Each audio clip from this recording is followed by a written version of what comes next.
I sound deeper. Anyway, it's about piecing together all the different pieces of you. And you can read a lot about cancer survivorship. In fact, I'm sure that many of you have, right? You can go online and you can read about fear of recurrence, and you can read about anxiety, and you can read all those things. And that's good and well. But until you figure out how you do it, it doesn't matter. You got to listen in, you got to tune in, and you got to begin to be self-observant to what you need and what happens for you.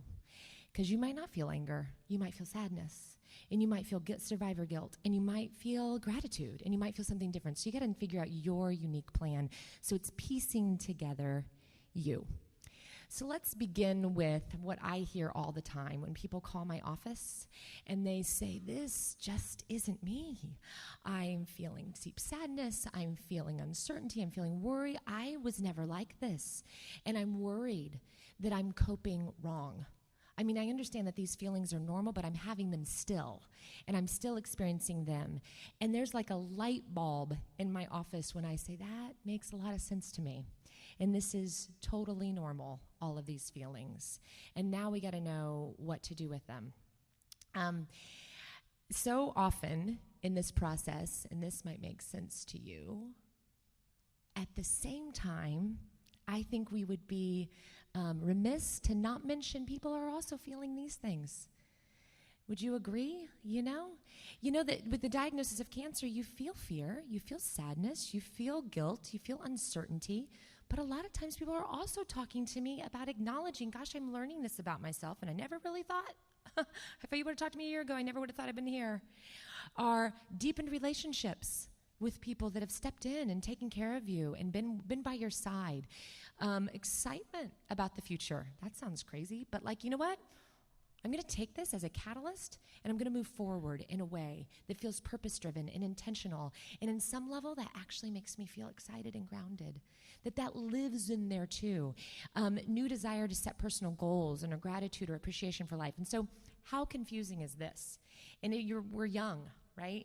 And so I think sometimes this could be, if we're thinking about it, if we're being introspective, this could be one of the first times in your life where you feel two totally opposite feelings at the exact same time.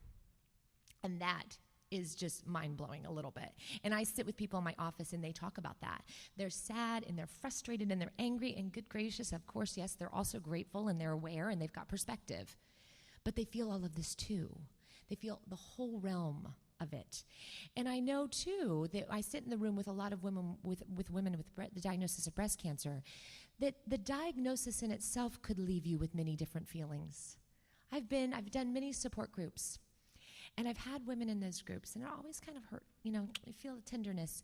And they're like, oh, I was just stage 1 though. Or I only had radiation. I didn't have surgery and chemo. And to me, we'll go back to that first statement that I said. Your path is all about figuring out how this has affected you and what feelings it's triggered and bubbled up and brought on for you, and how in the world you take care of yourself.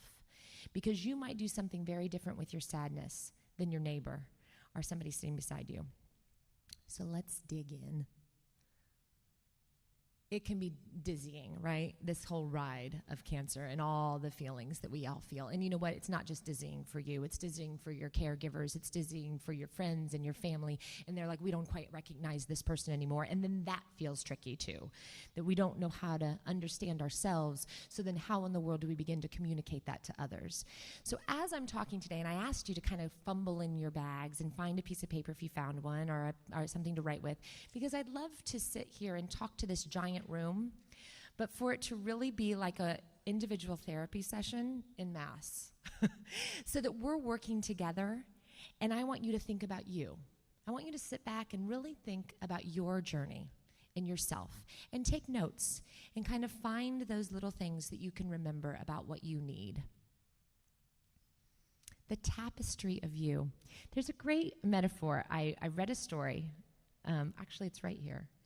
When I do a talk, I always kind of go into my bookcase to see, okay, where am I going to find inspiration? What's going to give me something different? And I grabbed this book, which is not new. It's old. It's called Kitchen Table Wisdom, Stories That Heal. And I just grabbed this. And within this book, there's a story about a woman that they grew up in their family doing jigsaw puzzles. And so they always had a big jigsaw puzzle out on the table. And she, as a little girl, didn't like the dark pieces. They were scary. They were a little fearful. So she would always hide the dark pieces in the cushions of the couch. And as the family was putting together the jigsaw puzzle, obviously that's not working. There's a significant number of pieces that are found missing. And then at one point, her mother finds all of the pieces in the couch, and she asks her why she hid them. She's like, I don't like them. They're dark. You can't see. I can't put them. I don't know where they go in the puzzle. I don't like them. But then as her mom helped her to put them together, the picture on the puzzle revealed itself. And the metaphor in that is that the picture of you includes those dark moments. That in fact, it is sometimes in those dark places where we learn valuable lessons. It's sometimes in those places where we grab on and we figure out what in the world got us to tomorrow morning. So we actually sometimes need those dark lessons to figure out who we are, to figure out what matters a great deal to us. I think about that when I sit with people who are end of life. And I know that's, different people are in different places, but, when you think about mortality, and that touches on you, as soon as you hear that word cancer, no matter where you are, boy, that bubbles up at some level. Whether you talk about it with others or whether you've just kind of laid in bed and kind of it's rumbled there for you, mortality hits. And when people begin to talk to me about that fear, they're not talking to me about the fear of actually physically dying. They're not talking about that. They're trusting medical care around that. They're aware of that. They're talking to me about what they're going to miss from their life, what they don't want to leave.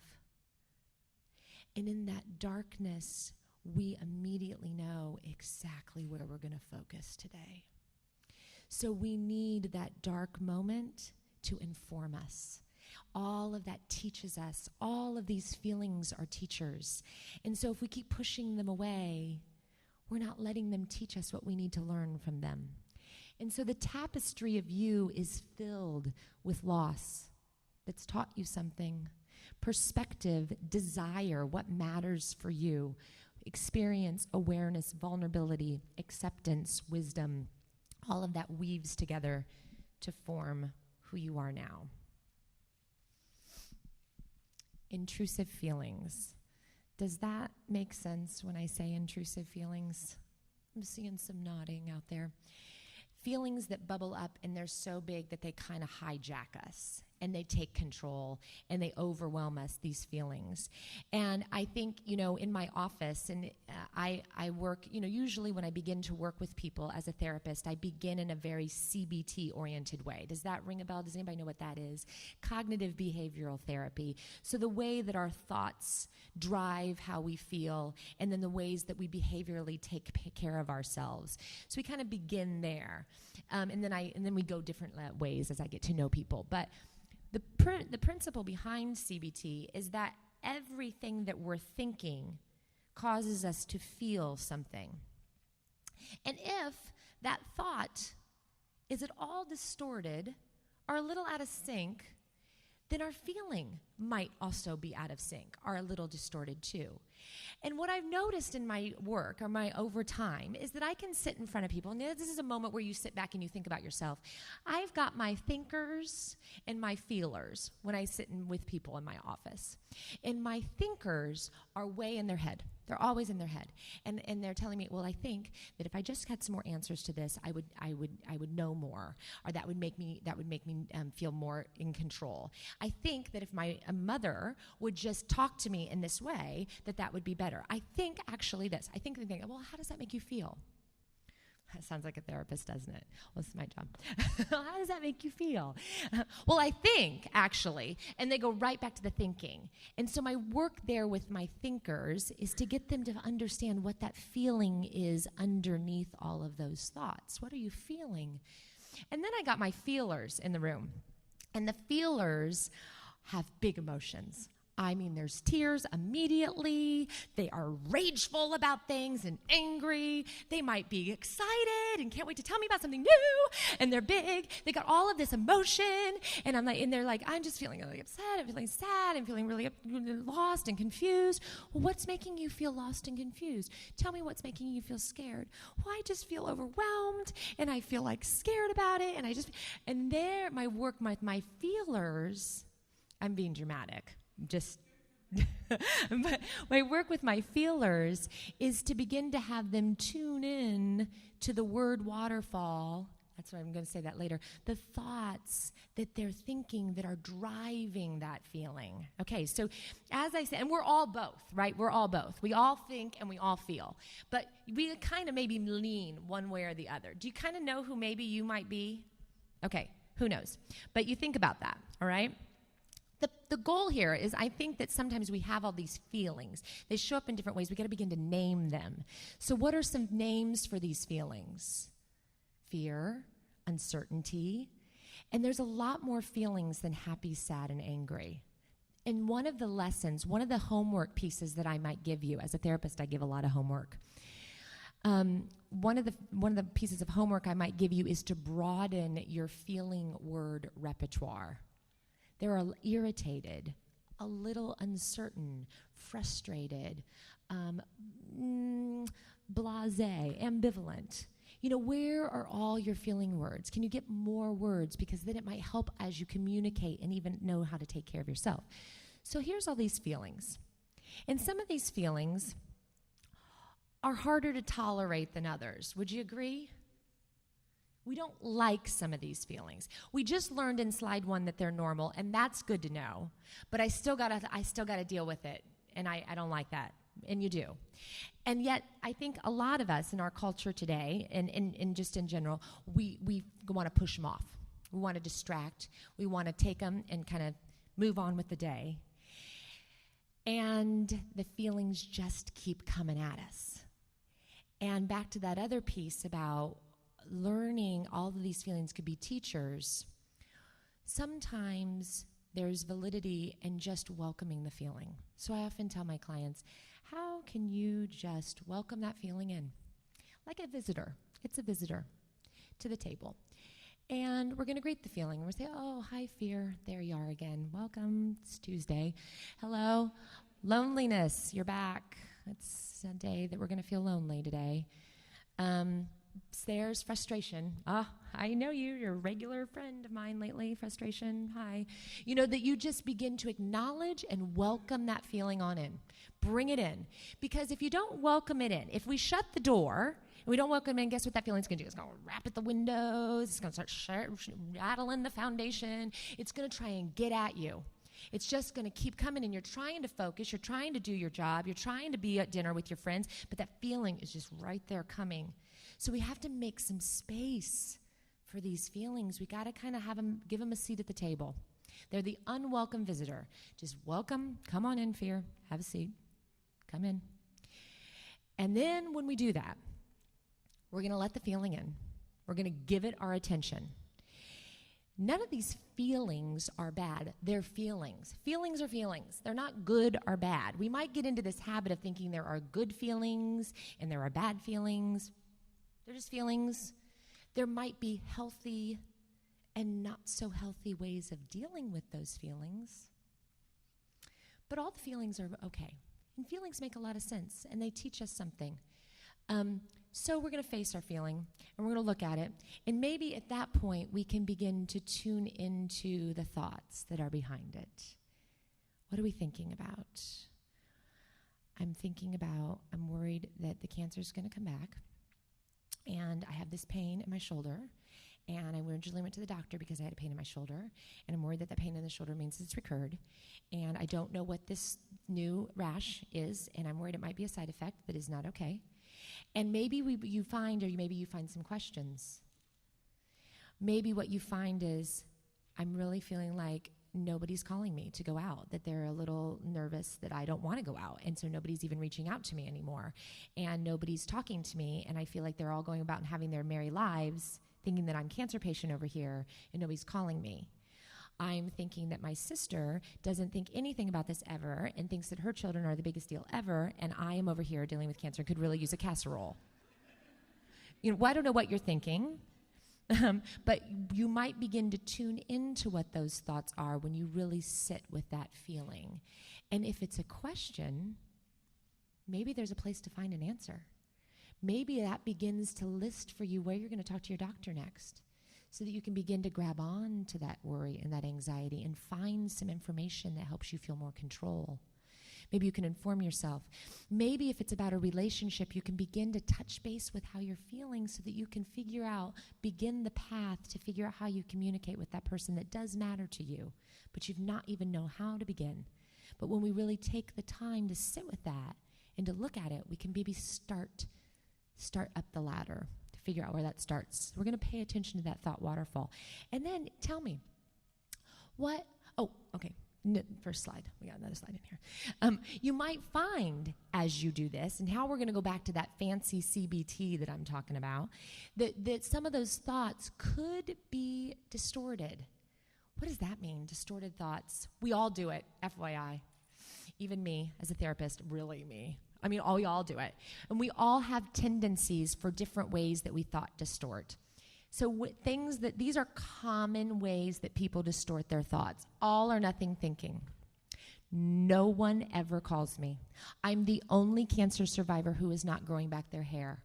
My reconstruction looks the worst of anyone I've ever seen. All or nothing. Negative comparisons. That's kind of my reconstruction, our hair growth. When you make a comparison to somebody else and you're always on the bottom. Negative comparison. Personalizing.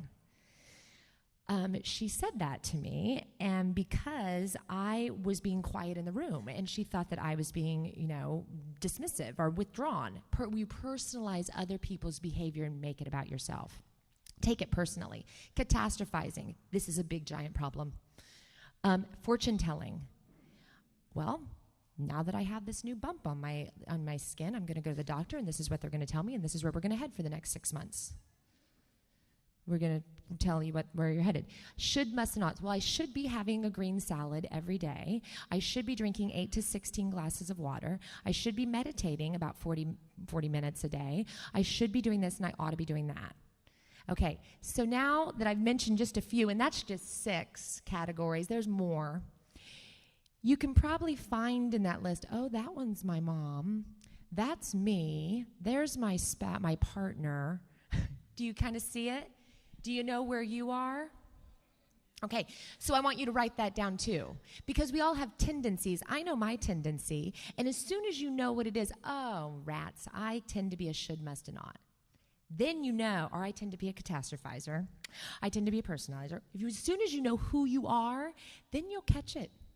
You'll be surprised. When you sit with that feeling, you're like, I'm doing that thing that lady talked about at the conference. I'm saying, my thoughts are doing that same path.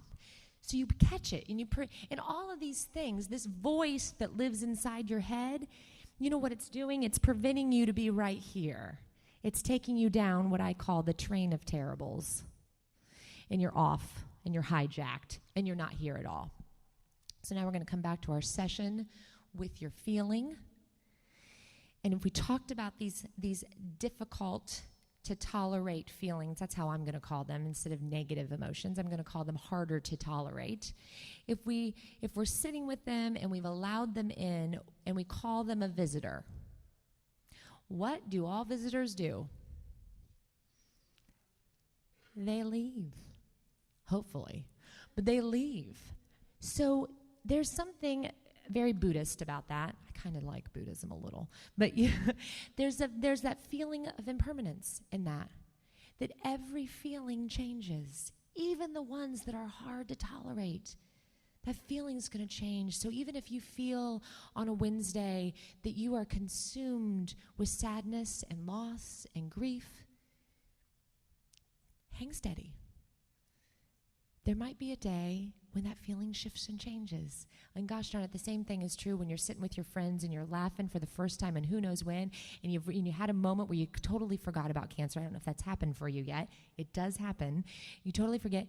that moment will change too, and you'll remember, and you might have a hard feeling again. All of the feelings constantly change. And I said in the live stream, I don't know if any of you saw the live stream on Facebook, that coping isn't about, feeling great all the time. I sometimes feel like I have clients come to me and they're like, I am not coping. I am struggling. I am stressed. I'm emotional. I'm anxious. I just don't want to feel that way. And the truth of the matter is I have nothing fancy in my office. I have no pill, nothing that I can give you that will make you feel great all the time. And in fact, if I did, that's a little scary. That's not okay to be kind of on this way. That's a little worrisome as well. That truly what coping is, it's being able to surf the waves of living and emotion and knowing what you need to do at different times to take care of yourself. Sometimes you're more stress resilient. You've had a good night's sleep. You've had your cup of coffee in the morning, if you're like me. You have had a great, easy morning getting ready. You feel like you look pretty good. You head into your day, and you feel pretty stress resilient. And then you could have another day where you're tired, and you're a little low energy, and maybe you don't feel as great, and maybe everybody's been kind of bugging you. And that day you're stress vulnerable, and you can go into the same day and approach it in a very different way. So coping is knowing, kind of taking inventory and knowing, where am I? How am I feeling? What feelings are visiting at the table today? What do I need? And then as you get more familiar with these feelings, as you let them sit at the table, much like any other visitor, they're different. You don't treat your mother or your sister the same way that you treat your best friend when they come over, right? You do different stuff.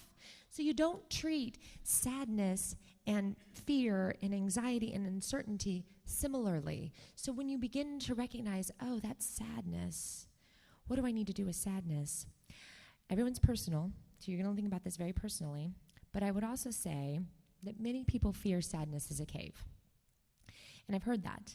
If I let myself really go there, I fear that it's a slippery slope. And I'll just sob, and I might not get back up. And I'm hurt. And I'm not just hurt about cancer, but I'm hurt about the way my body has changed, and that I got to face this whole future with this body that I've got right now. I'm kind of mad that at this age I'm going through menopause. I'm kind of fearful and sad that this may have affected my fertility, and that sucks. So it's not about my breast cancer and the treatment that it is. Yes, it is. But it's about my future that got screwed over because of this. And I sit with that and that sadness, and if I really went there, I don't know if I can get up. We fear that sadness is a slippery slope, that's a cave. But it's not until you go there. And unfortunately, I tell my clients this all the time. It's not until you let it in, and it's not until you allow that sadness to come and visit that you learn that it's a tunnel. You learn that it changes too. And that you learn that that day and that feeling shifts. And it may not go completely away, but you'll make it through. But unless you go there, you don't trust that. And then the next time sadness comes, you trust that a little bit more, and you have more confidence. And you are better able to let it in. So how do we deal with sadness? Sadness is a very vulnerable feeling. It's very, very tender. It's very vulnerable. And when people feel sad, they need to also feel safe. So where do you feel safe? And again, this is your own unique story. Some people need to be with someone that truly loves and cares for them and is able to tolerate the bottom of that well with them. And they're not alone. And other people need to crawl into their bed and cry into their pillowcase and pull the covers up and just burrow in with their sadness and let it come. I say at conferences all the time, if you've heard me speak before, I know that there's a lot of crying happening in showers. That's a private place where I know a lot of people go and just let it come. So wherever you feel safe to let sadness come and to learn that it's a tunnel, because it's not until you go there that you learn that. Where do you feel safe enough to be really sad? Sadness, I told you, is vulnerable. Sadness accepts the situation for what it is. This is so sad. This hurts. This will never be the way it was. It accepts it for, it's not fighting. It's not trying to change it. It's not even, really hoping. It's just really in the bottom. And it teaches us what matters most to us. Tears are a great symbol of that which matters most to us. We don't cry over things that don't matter. We cry over things that matter a lot. Now, anger. We got anger over here in a different corner. You can't meditate with anger. You cannot do a yoga class with anger. Anger is hot. Anger is energy. Anger has a lot to say, right? Anger is feisty. And I think a lot of times we throw anger into that camp of a negative, bad emotion. And yes, every feeling, for the record, has a tipping point when it's not so great. Happiness, mania, not healthy. Anger, rage, not okay. All right? So every feeling has a tipping point. But anger gets us moving sometimes. It might make us stand up for something that needs to change. It might make us advocate for ourselves and reach out for a need that is not being met, damn it. Right? Or it might have us approach a relationship that has hurt us and explain ourselves. Anger gets us moving and makes us take a stand. So when you feel anger, again, listen into that anger. Why are you angry? What's driving you? Now, here. And back to anger too. Anger has triggers and warning signs. So do you know your triggers? This might be a list that you keep making over time. And even as you sit in this weekend, you might begin to identify triggers. As you hear other people talking, you're like, yeah, I've never had that happen to me, but that would be a trigger. And the unfortunate thing about triggers is that sometimes you don't know it's a trigger until it happens. Ugh. So then you learn, and you can put it on your list. But what are your triggers? What are the things that set you off? Sometimes the conversation about faith sets people off. God won't give you anything you can't handle. Sometimes the conversation about children. Have you done this with your children? Because you really should do this with your children about your diagnosis. You really should do this. That'll set people off. Have you done, sometimes it's diet, nutrition. I can't believe you're still eating that. Did that just set you off right now? Okay. Sometimes it's about style. You really should consider nipple, why are you not thinking about that? Everyone has personal choices. So, or why didn't you do this kind of treatment? Because my second cousin twice removed did. So your treatment decisions, that could be a trigger. Your conversations about your family or your children, conversations about faith can be a trigger, diet, nutrition. I don't know what they are for you, but certain people might be a trigger.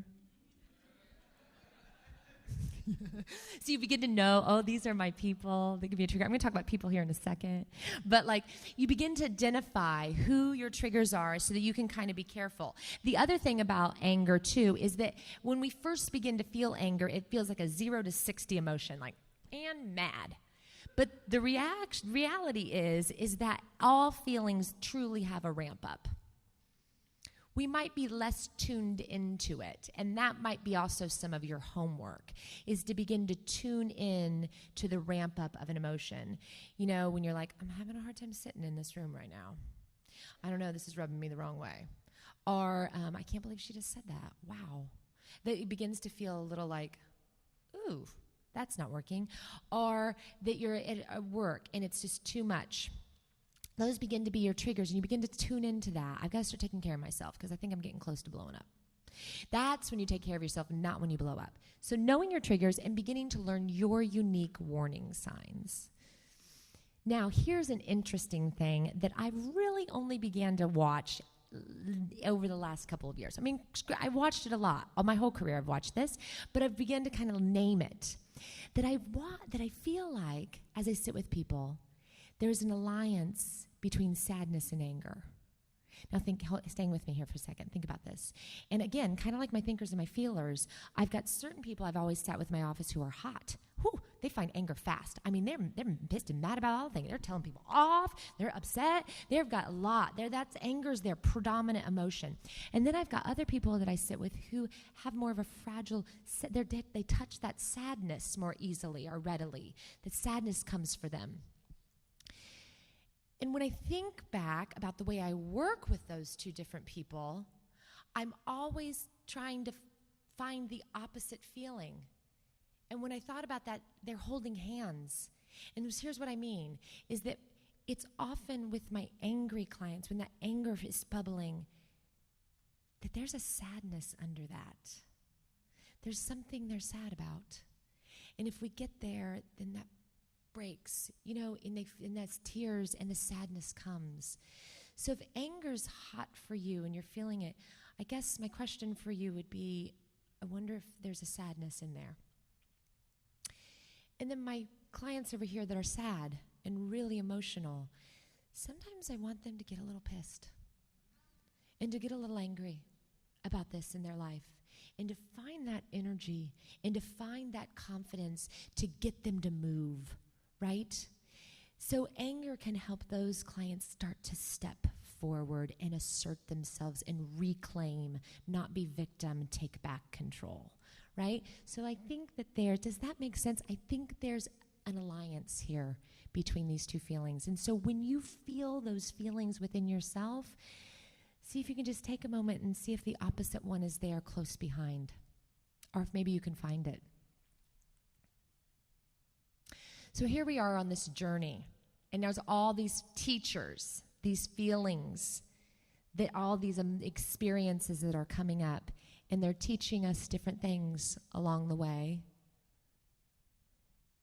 And then we're left with all these new things. So if you think about this journey as, dealing with all those doctors and insurance bills and claims and submitting things and making sure that everyone was organized and clear and they were whatever, that's a lot of perseverance. It might also be a lot of frustration tolerance. When you're talking about, having to explain your experience and people just not fully understanding it, wanting to be there for you, but having to also educate them along the way, that takes patience. When you think about your future and that you're hoping and wanting and to be okay and to be healthy, that's taking some degree of trust in your medical team and in the medicines and the treatments that you had. All of these things, courage, huge. All of these pieces of the pie are coming together to form all of this within you. Okay, now we're going to do a little brief history, and I'm going to start to speed up a little bit. This is the black. Did you see the whole slide turn from fancy to black and white? Because it's school now. We're having school. And I'm going to go fast. But I think it's cool. Now, I had a graduate degree in this, so that's my nerdy piece of me. But I think this is kind of neat. So the survival and emotions, right? Survival and emotions. General emotion theory have linked emotion to a specific action tendency. Okay, hang with me. I know it's technical. Stay with me. But that fear promotes motivation and preparedness to escape. So when you feel fear, you got to get ready and you got to keep yourself safe, right? And escape. Anger is aggression. Ooh, I'm angry and I'm going to fight that down, right? So these big feelings, disgust, expel. Like that tasted horrible, it's possibly poisonous, throw up, right? Increased our chances of it. So all of those feelings, those kind of, I'm going to use those as the harder to tolerate feelings, fear, anger, disgust, they keep us alive. They keep us alive and they keep us surviving, short-term survival in life-threatening situations. So they make us they constrict and they bring us in and they keep us safe. This is the theory behind these things, right? And that's why we have those feelings. So they're important. They're very important. Let's not make them any less important. They have kept us alive. Now there's this whole burgeoning field of broaden and build theory, that these other feelings of positive emotions generate broadened and more flexible behavior that builds long-term survival. So we need those other ones to have short-term survival, to get through treatment, to get to the end of this difficult conversation, whatever. But these other feelings, joy, often when we're feeling joyful, we feel more playful, we feel like more stimulated, more open-minded. Love makes us appreciate others and dig into relationships and engage.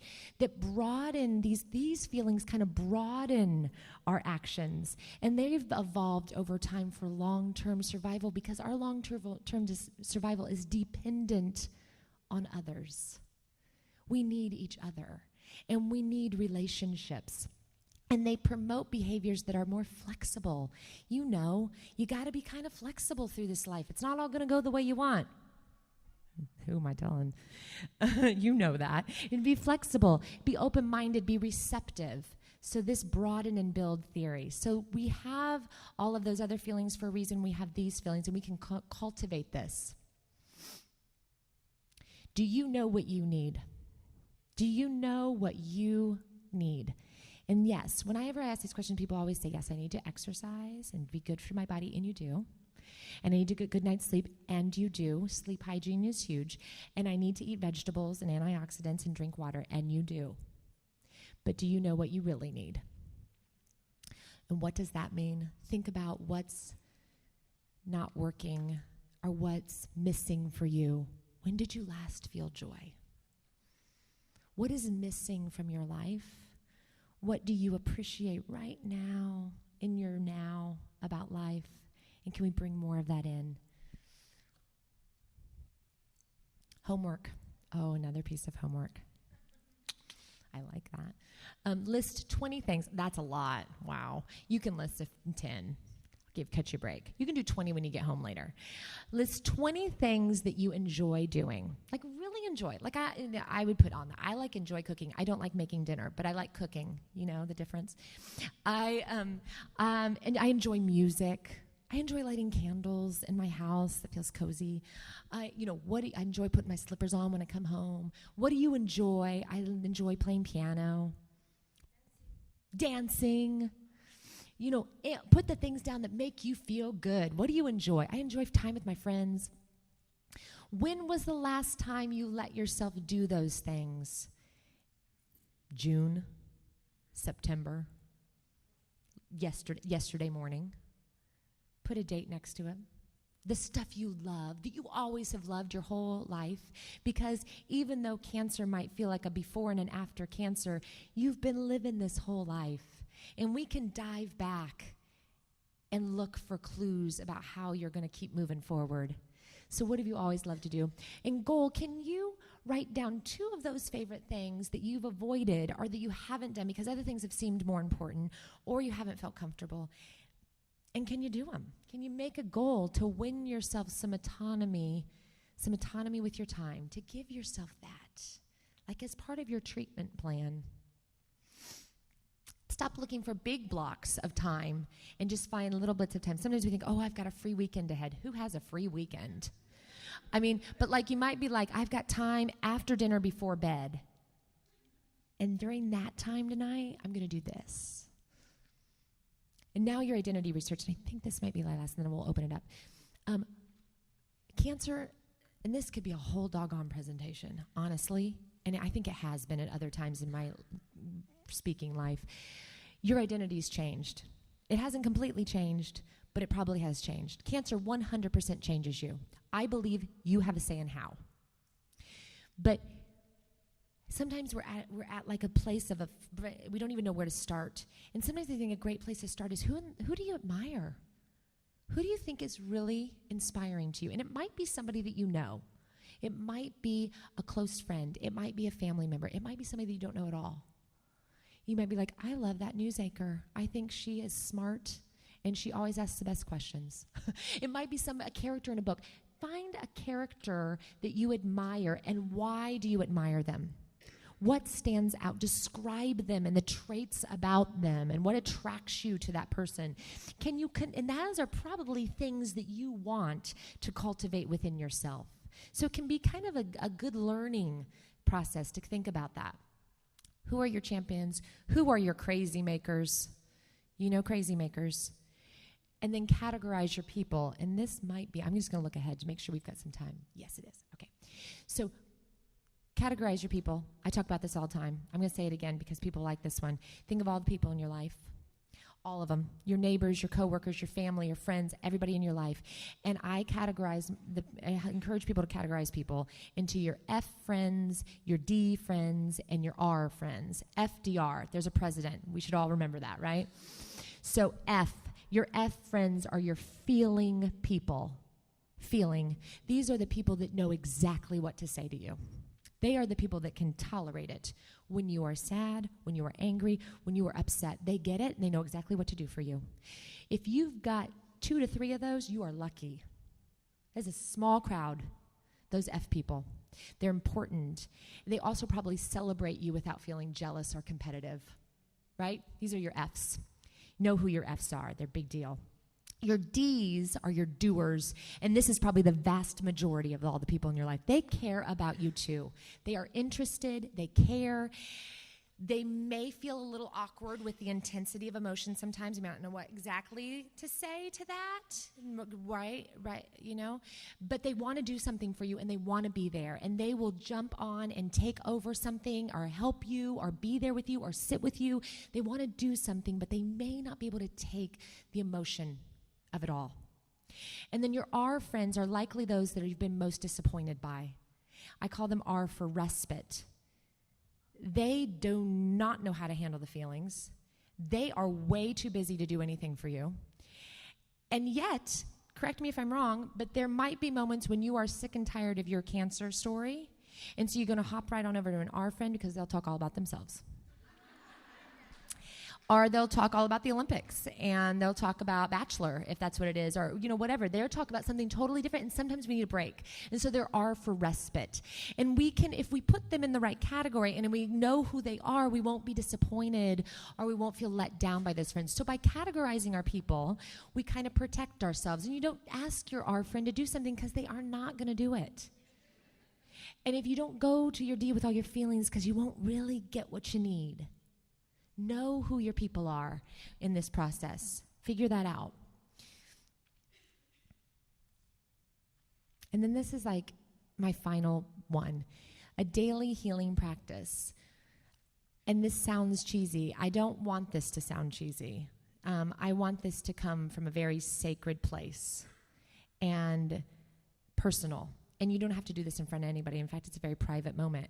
But can you find a moment in your day? Maybe it's the morning when you're getting ready. Maybe it's in bed before you go to bed. Maybe it's while you're laying in bed with your eyes closing, falling asleep. To think, I am. And it's a statement about you. Who are you? I can. It's a statement about what your potential is.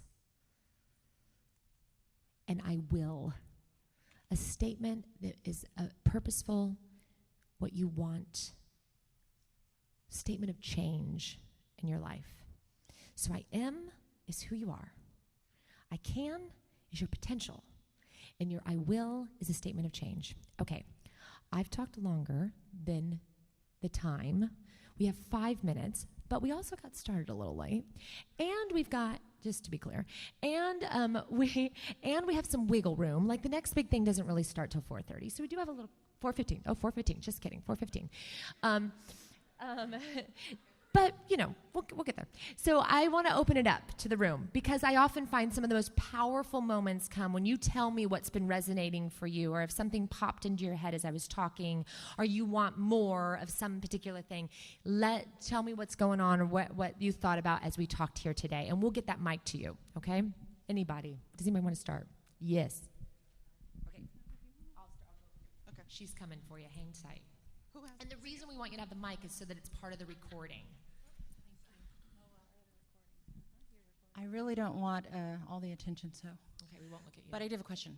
Mm-hmm. So I am one of those sadness people. Mm-hmm. And recently someone was sitting at, I was having lunch, and she says, I want you to get mad tell God how mad you are. Mm-hmm. And I'm like, but I'm not really, I've never been one of those woe is me. It's just like, okay, I just got to do what I got to do.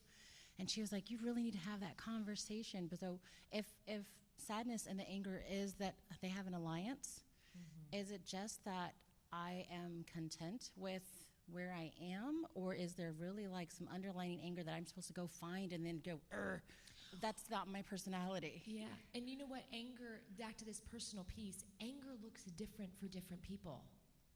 So anger might be something that you're not satisfied with. Okay. Which disguising itself as sadness and loss, but it might be like, I'm not okay with this being not part of my life, or this hurts, and I'm not satisfied. You know, like anger doesn't need to look like a bull in a china shop, a lioness. It might, but it might just be frustration. It might be irritability. It might be discontent. Mm-hmm. It might be desire, strong desire that's like, I am not where I want to be. I'm driven.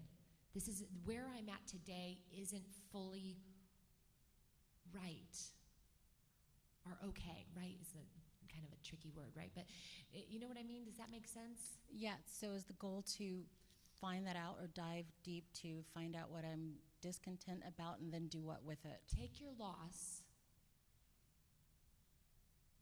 and maybe sit with yourself. Why are you sad? What are you missing? Sadness, you know, so much losses, so much sadness is often tied to grief and loss. Yes. Right? Yes. Something is gone. Something is no longer here. Something has irrevocably changed.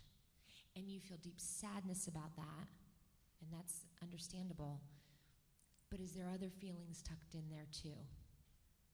And they may be softer. Not all of us have big, giant, broad, expressive of feelings. Some people have much softer corners, softer feelings. But it's just kind of understanding, where is this driving me? Okay. I don't know if that makes sense. Thank you, yeah. Anybody else? Here you go, right over here, and then back here. Yeah. Hi. You briefly touched on this, but you had said, if you don't understand yourself, then how can the others around you understand you? What do we do to kind of get them to understand, or how do we have that conversation with them about where we are? Because I feel like a lot of times the emotions that I feel are kind of driven by others, the actions of others or the words of others, and so how do we get them to the same place that we are? Mm-hmm. Well, I think first it's kind of the beginning of understanding you, right? So a relationship or an interaction with somebody drives some big feeling. And sometimes when we're in the middle of the interaction, we're just kind of in the middle of that, and it takes some introspection, it takes some stepping back to be like, okay, how did that make me feel? What was I feeling in there? Was I feeling frustrated? Was I feeling not heard? Was I feeling not misunderstood? Was I feeling sad? What am I feeling? Why am I feeling that? I'm feeling misunderstood because every time I begin to talk, I get interrupted, and somebody begins to define how I'm feeling. I'm feeling misunderstood because people keep kind of paraphrasing my words in a way that's not me. I don't know what you're straight, but right, like something. So you begin to kind of figure out, I'm feeling misunderstood because every time I begin to talk, he turns around and he walks out of the room. I'm feeling misunderstood because he's always like, okay, we'll talk later, whatever it is. I'm feeling dismissed. I'm feeling, how do you kind of deconstruct that moment to know what's happening for you? And then once you understand what's happening for you, then you can approach it and say, when you turn around, when I'm talking about this, it makes me feel dismissed. And then I don't feel heard. Does that make sense? So we got to understand ourselves. That works a lot easier when we're talking about something in what's really happening. So when you think about that happening, does that make sense at all? Talking about that? Yeah, we can talk. Question over here too. No? Okay, sorry. Anybody else? Questions? Thoughts? Yeah? Mm-hmm. This may be a little too detailed, but like my biggest issue is fear of recurrence. So I know you kind of touched base with that, and that's, I guess, like it's hard for me to think how I can change that fear. So when you sit with that fear, so again, when we sit with a feeling and we begin to think about what the thoughts are behind that feeling, first, can you challenge any of those thoughts? So can we first take this from a very thinking, feeling angle? And if we're thinking about my cancer's going to come back, this pain, this ache means cancer, these side effects, they affected me long term in these ways. Maybe some of those things you can learn from your doctor, right? Maybe you need to research to know, okay, the most common time for reoccurrence would be this place. Once I get beyond that, I'm going to ratchet into a different lane, right? You know these things. So beginning to gather and inform yourself, give yourself more information to help you feel more in control. More information. I think also there's validity in writing down the results from your last scan, the results from your last test. So if you had a scan 2 weeks ago, 1 month ago, and then you have fear on Tuesday night, you can go back and you can be like, okay, my scan just 2 weeks ago said this. Just 2 weeks ago. My latest blood work was this. You can lean on what is, not what if. What is, not what if. So take all those test results and every time lean back on them. I think if you've had treatment, whether that's chemotherapy or radiation, I mean, that's pretty major stuff, no? Yeah, your body just went through a major treatment, and if you can recall losing your hair or being sick or being fatigued or going through radiation, that was some pretty powerful medicine that they used to treat those cancer cells. To kind of lean on that too. You did a lot to take care of the cancer in the first place. So use those things first. Challenge it. Find evidence to the contrary of that fear. And then, how do you take care of yourself emotionally? So what are your self-care things? Do you need to just be connected to a good friend and sit together? Do you need to cry and just find your way through that feeling? Do you need to get together with your kids or go to work because that makes you feel purposeful? You know, what are the other pieces of your identity? It's kind of in a different way I talk to my clients too about, you know, the puzzle piece of you. I think of it as like a pie graph. And when you think of the pie graph, there's different pieces of the pie. Those are your different pieces of who you are.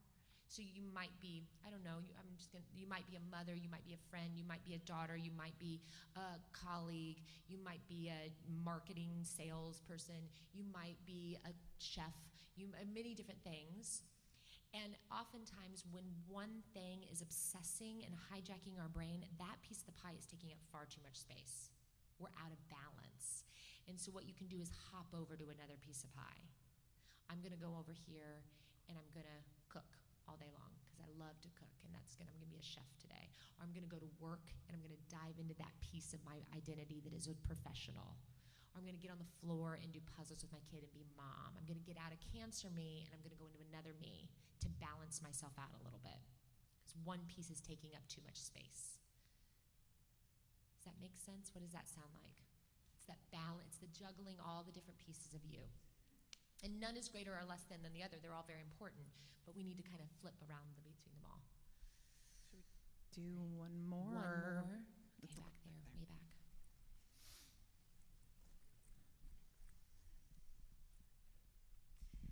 Hello. So my question is like, how do you deal with, I've been getting lately, I'm 2 months post-treatment. How do you deal with people telling you, you're fine, you're cured, move on from breast cancer, your life, all you do is talk about breast cancer, you know, you have to be grateful. Like, how do these people not understand that this is, like, the journey is just beginning? I feel like I'm going through post-traumatic disorder at this point. You might be. How, you know, like, how do you tell these people, shut the F up, and, you know, like... Hello, anger. It's like, these are real feelings and stuff. You know? Yeah. Well, first of all, I'm glad you're here. I'm glad you are here in this room and in this weekend, because these are the people that get it, right? And you're going to connect here, and you're going to know that everything that you're feeling and the fact that you feel like at the beginning of this journey, it makes perfect sense and is normal and is not you doing it wrong and is not you doing it the way that you shouldn't be or whatever, that it makes perfect sense. And I want you to leave from here and I want you to hold on to that, because at the end of the day, you might be the only one in your circle that does get it. And that sucks. And I hate that. And that's why working with young adults has become such a mission of mine, because you're often so alone out there in the big giant universe, or you might feel that way, but you're not.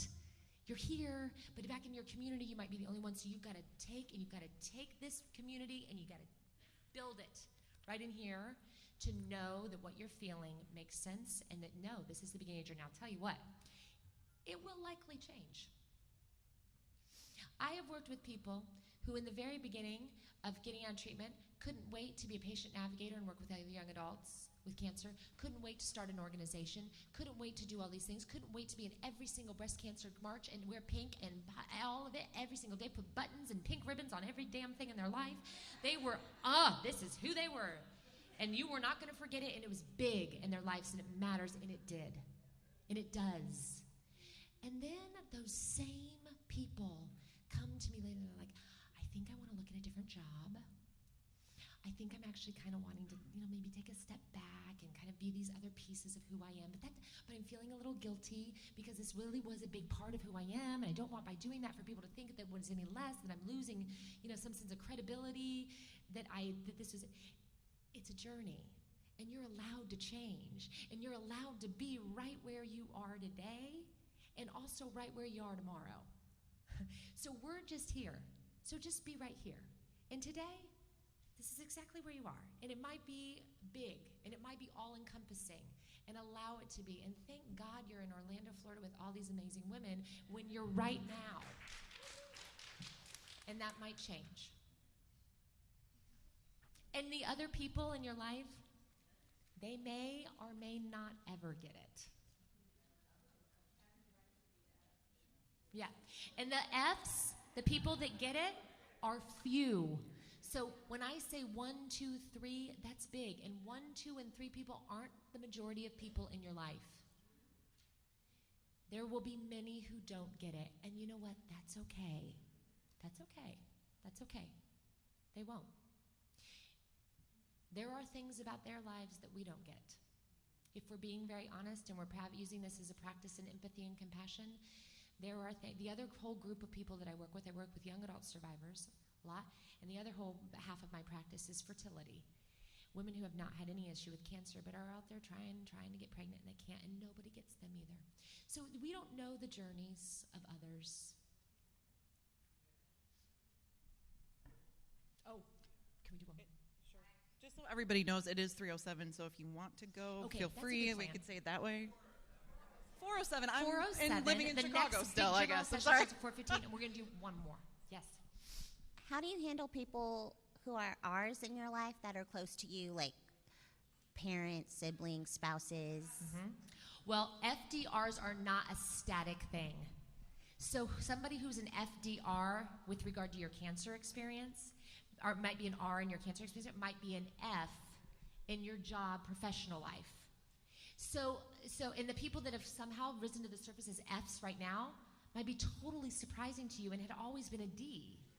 And now so our FDRs are not like, this is my F, tried and true through my whole doggone journey.